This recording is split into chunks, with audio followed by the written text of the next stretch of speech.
Meghan Markle is on the American program Suits. Yes, Wednesdays, 8 p.m, USA Network. Check it out. The only difference between that show and this is people watch this one.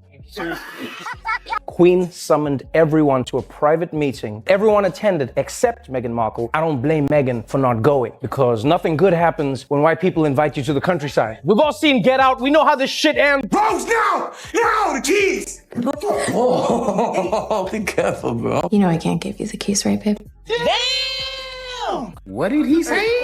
I don't know how to break this stew. H. But if you weren't in the royal family, M wouldn't be with you. I'm so busy and happy. I'm glad we didn't make it, Harry. I don't want to be a duchess and live in a huge house for free. Generously offered to keep the wax figures of Harry and Meghan safe. Yeah, that's correct. I would just like to say that I'm definitely not using the wax figures for sex stuff. When Trevor Noah made fun of Meghan and Harry, it didn't feel like the usual late-night jokes. His words were smart, thoughtful, and showed a worldwide view that made it hit harder than just a silly joke. It wasn't only about being funny. It felt more like a serious investigation to really get why people started laughing at the Sussexes around the world. We need to look at three main parts of the joke takedown. First, Trevor Noah's deep and smart opinion, which set the mood. Then, a huge wave of jokes from comedians in both the US and the UK, and finally, one joke that was so bold and shocking, it caused a huge reaction. Many comedians made fun of them, but one British comedian told a joke about who will be king next, and many people thought that joke crossed the line. That moment was so serious, it caused a big storm of anger. We'll talk about that clip soon. But first, we need to look at the man in the spotlight. Trevor Noah's strongest skill was how he talked about race. Something he used to break down the royal drama in a way no other US host ever did. Meghan and Harry, he's gonna grow up and be like, let me get this straight. We used to be in the royal family? Like I could have been a king and now I'm working at Burger King? Is that what you're saying? But Noah didn't just make jokes about race. He openly pointed out the hidden words and hints he noticed others using, and smartly showed the real meaning behind everything being said about Meghan. He's like, Joe Rogan's giving out dangerous misinformation. And my first thought was, did I? I might have. But Noah's opinion wasn't only about race. He also kept joking about their new life in America, especially how Harry didn't seem to have a normal job. He made a funny guess about what Meghan, as a modern American woman, might have been saying to her prince. And I know some people are disappointed by the name Archie. There's one person who's super excited, the Queen. Yeah, because you know for the last 9 months, she's been like, please don't be Jamal. After that, Noah talked about how crazy it would really be if a prince had to get a normal job, making up a funny situation that showed Harry's unusual struggle. Back in the day, it used to be like, if you marry my daughter, I'll give you burgundy. Now it's like, my wife actually does a pretty good Timon. You should hear her. Come on, baby, do the thing. Hakuna Matata, do the thing. The idea of Harry trying to find work wasn't just made up. That's why Noah talked about the true story of Harry asking someone at a movie event to give Meghan voiceover work, showing it as a clear sign of how low the royal family had gone. Prince Harry and Meghan, we don't give a we don't care about the royal family. They got a Netflix We never show. cared about nothing that had to do with y'all. 1775 was the last time we gave a All these jokes about their jobs and position brought Noah to the main question. What does being royal even mean now? He joked that even having their titles taken away wasn't the worst thing a royal could lose. Ginger Royal meets fit American actress. She then discovers that everything is so unfair. He then discovers that racism is actually a bad thing. He then explained that in today's world of fame, royal titles didn't really matter anymore. They were already well known just by their first names. I don't think anyone in the world knows that Meghan Markle has eaten Jack in the Box and loves it. It's so funny, too, that you keep saying Meghan Markle. You know I'm Sussex now. But even though they were already famous, Noah thought about the future and found one last funny result of their decisions. He imagined what kind of life their son, Archie, might have one day. Harry and Meghan are losing their titles? That's the most embarrassing royal loss since William's hairline. And I won't lie, if I was Harry and Meghan, I'll be like, fine, then we'll be known as Royale. Noah had made fun of them from all different sides. Soon, other American comedians joined in, and the teasing quickly became more than just jokes. It turned into full comedy sketches and strange, wild rants. The jokes even got weird, starting with Conan O'Brien. When the Madame Tussauds Wax Museum took Harry and Meghan's statues out of the royal section, Conan used that moment to do a very strange and silly comedy skit. This is what happens when you bring the first black woman into the royal family. She looked at Harry and she's like, "Nigga, you need to get a job. You a grown-ass man. You can't still be living in your mama's house, Harry." While Conan chose to be totally silly, Saturday Night Live did something different. They used regular character skits to make fun of the couple, often with actor Mikey Day playing a silly, fame-hungry Prince Harry. In one skit, the actor playing Prince William used his part in the show to make fun of Meghan's old TV show Suits. It's not like Harry and Meghan need those titles for us to know who they are. No one here has names like Harry and Meghan and they're like, which Harry and Meghan? The ones from Nashville? Is that them? The jokes about Suits being boring became a regular thing, with the William character using it as a funny line to joke about his own family situation. Can you imagine being his boss when he screws up? Like, what do you call him in and say? "Prince Harry, get in here, your majesty. You blew the Henderson account, my lord." The skits also made fun of the real-life problems between the two brothers, even adding jokes about how they looked, which would sometimes turn into a comedy fight. Generously offered to keep the wax figures of Harry and Meghan safe. Yeah, that's correct. I would just like to say that I'm definitely not using the wax figures for sex stuff. The jokes even made fun of Harry's old relationships. In one skit with guest host Emma Stone, she plays one of Harry's ex-girlfriends who jokingly says she's happy she didn't end up like Meghan. Meghan Markle is on the American program Suits. Yes, Wednesdays, 8 p.m. USA Network. Check it out. The only difference between that show and this is people watch this one. But maybe the most unusual comedy moment came from Joe Rogan.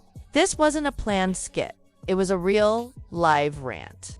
This time, the roles were switched. Prince Harry had spoken out against Joe Rogan for sharing false info, and Rogan hit back, telling the story of when he found out Prince Harry was talking badly about him. They are in a loving home, and I treat them better than the museum ever did. They didn't appreciate Meghan's soft hands or Harry's supple lips.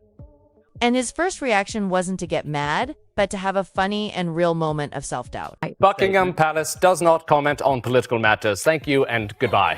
Thank you and goodbye, said Williams here. Yes. By trying to control the story, Prince Harry had accidentally given Rogan an even better story to tell, one where Harry ended up being the joke again. The American comedians had already shown they could joke in many ways, but the harsh style of stand-up comedy was even more savage. Comedians like Andrew Schultz didn't hold back at all and attacked hard, saying out loud the cold feelings that many Americans really had. I'm so busy and happy. I'm glad we didn't make it, Harry. I don't want to be a duchess and live in a huge house for free.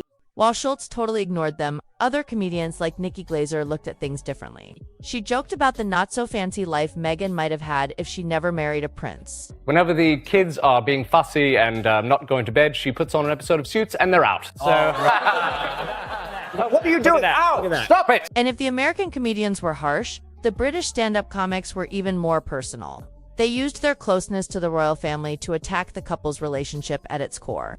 Comedian Simon Brodkin openly questioned Meghan's true intentions. One time, I just woke up, I'm in my underwear, I plop down in front of the TV, I turn it on. The moment I turn it on, Prince Harry's talking shit about me. Brodkin also made a perfect joke about what he thought was a silly story in their Netflix show, turning it into a simple and negative summary. But why don't we have to call Kate Middleton Kate of Wales? Okay, Hilaria, out. This raw criticism wasn't only on stage. It also showed up in other types of comedy, like the cartoon show The Prince, which harshly made fun of their supposed greed and money plans after leaving the royal family. My name is Megan Sussex now. Call me Meghan Markle one more time, Mindy Kaling. The show didn't just make fun of their money issues. It also made very personal jokes about Meghan's personality, showing her as someone who would do anything to get attention. Mindy and I are such great friends, like besties. Like, I love her. Like, she doesn't know my name, but we're best friends. The attacks were coming from all sides, stand-up comics and cartoons both. And believe me, the most shocking joke of all, the one by Jimmy Carr, that reportedly caused huge backlashes, still coming up. But the wave of jokes from the UK was just beginning. And that harsh comedy style is shown perfectly by the famous puppet show Spitting Image, in one of their most savage scenes. They used the puppet of Prince Harry to say something clearly meant to criticize Meghan's choices. After leaving the royal family, I don't know how to break this stew, H. But if you weren't in the royal family, M wouldn't be with you. While the show showed Meghan as someone who takes advantage of situations, It made Harry look even worse, like a totally clueless and spoiled grown-up child. A guy who doesn't do much himself, because his butler does everything for him. The best way to have a snack is to take the snack out of one bag, move them into another bag, and then label this new bag. The show kept making fun of Harry for being spoiled, even joking about what he eats. And they also threw in a quick insult about Meghan's gross smoothies. It's important we do this ourselves, Harry, and not live off your family. I agree. We'll just have to find a way to make £50 billion on our own. The jokes weren't only about them as people. They also made fun of their huge wealth and how out of touch they seemed, which was shown perfectly in this funny line about their Netflix deal. Everyone says they don't have time to make homemade meals, but if you just have 3 nannies, 2 butlers, a housekeeper, a driver, and a full-time personal assistant, you have all the time in the world. This kind of harsh comedy didn't just come from puppets. The strong anger became common even among other celebrities, like Kelly Osbourne, who went on an angry, curse-filled rant straight at Prince Harry. Didn't marry him, she would be on The Bachelor this season. She would be Megan M. from Sherman Oaks barista. She's just not lucky. That strong anger showed just how personal the jokes had gotten. But it was comedian Jimmy Carr who told the one joke that many people thought went from personal to dangerously careless. He took the biggest fear people had about Harry leaving and used it as a joke. The line caused huge outrage online because it mentioned the one person no one in Britain ever wants anywhere near the throne, especially after his links to that infamous island became known. This was the punchline that really went too far. Meghan Markle to join the 11th season of The Real Housewives of Beverly Hills. Ugh, so thirsty for any kind of attention. With all the jokes hitting their most shocking level, the big question was, where did all this stuff come from? Many people believed the answer was the Sussexes themselves. A clear example was the strange drama that started over one awkward moment in Meghan's own Netflix show. Tell my truth and make a shit ton of money out of podcasting, as I don't have any discernible talent. It got noticed by other stars like Amy Schumer, who couldn't help but make a small joke about it. How do you stay at the top of the middle of your game? Well, Pads, an early start's important, so my butler Perkins gets up at 5 a.m. and does a 10K for me. Schumer's small joke made her fans rush to find what she was talking about, a video where Meghan looked like she awkwardly corrected actress Mindy Kaling for saying her maiden name. After that clip went viral, it led to thousands of fan comedy videos, with people making fun of Meghan's strong focus on being called by her royal title in the harshest way possible. Nutrition is important, so Perkins makes me a bacon sandwich in case Megs has made another one of her rank smoothies. Wow, Harry, people don't know how tough you got it. These funny videos quickly grew out of control, using that first moment as a starting point to make fun of other parts of Meghan's public image, like her saying she had close friendships with famous people, even if it seemed like those friendships weren't mutual. What about television? Do you have a Netflix account? Yeah, it's got about $9 million in it. This fan-made teasing then spread to make fun of her whole fancy lifestyle brand. People started creating parody videos that clearly showed the common complaint about her cooking show that it looked nice, but didn't really have any real value. Complaining, I'm the only one that's ever had mental problems. Like, my life was so hard. Everybody's life is hard. The parody videos ended with one last sharp message how Meghan seemed completely out of touch with normal people's lives.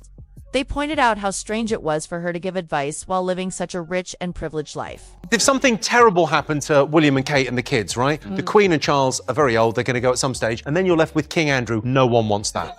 So, what's the final result? It's that their story doesn't belong to them anymore. Fans, critics, and comedians have taken it over, using the couple's own words and videos as the main tools to turn against them. This isn't just a problem with public image. It's a basic mistake in the way they built their life after leaving the royal family. They created a story full of contradictions that were always going to fall apart when people looked closely. This has turned into the biggest warning sign for the influencer generation. You can't ask for privacy while selling people private details about your life. You can't talk about protecting the earth while flying in private jets. And you can't talk about struggles while living in extreme luxury. That kind of double standard becomes too obvious for anyone to ignore. And that's exactly what comedians like Trevor Noah noticed so sharply. They didn't have to be mean, they just had to pay attention. People around the world weren't laughing at random jokes. They were laughing at the truth Meghan and Harry seemed to keep ignoring. The jokes didn't cause the problem. They just showed everyone it was already there. And that truth can't be hidden again. Once people start seeing you as a joke, it's hard to be taken seriously. And that leads to the biggest question about their future. The Oprah interview was supposed to end the debate. Then the Netflix show was meant to explain everything. Then Harry's book Spare was supposed to be the full truth. But each of these expensive projects meant to control their story did the opposite. They gave comedians more jokes, gave critics more proof, and put the couple into a smaller box with every truth they shared. Now that they've used their biggest tools and their trust may be broken, what can they even do next? Can they build a new story on top of this wreck? Or are they stuck forever as the main characters in a worldwide joke they never meant to be part of?